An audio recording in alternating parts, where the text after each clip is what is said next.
करवीर तालुक्यातील पाटेकरवाडी गावातले ज्येष्ठ नेते मारुतराव शंकर पाटील हे 20 वर्ष ग्रामपंचायतीमध्ये सदस्य होते.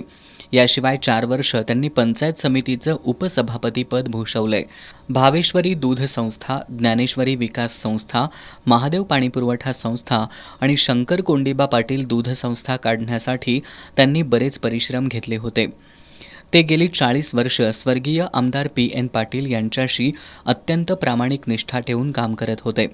काही दिवसांपूर्वी पी.एन. पाटील यांचं निधन झाल्याची बातमी समजताच त्यांना धक्का बसला आणि त्यांनी अन्न आणि औषध घेणं टाळलं. अखेर त्यांच्या विरहातच मारुतराव पाटील यांची प्राणज्योत आज सकाळी 9 वाजता मावळली. आज त्यांच्या जाण्यानं परिसरात हळहळ व्यक्त होतीये. गोकुळचे माजी अध्यक्ष विश्वास पाटील, बाळासाहेब खाडे, भोगावती कारखान्याचे अध्यक्ष शिवाजीराव पाटील, धीरज डोंगळे, मार्केट कमिटी सभापती भरत भुयेकर, भोगावती कारखान्याचे माजी व्हाईस चेअरमन विश्वनाथ पाटील यांच्यासह ग्रामस्थ अंत्ययात्रेत सहभागी झाले होते.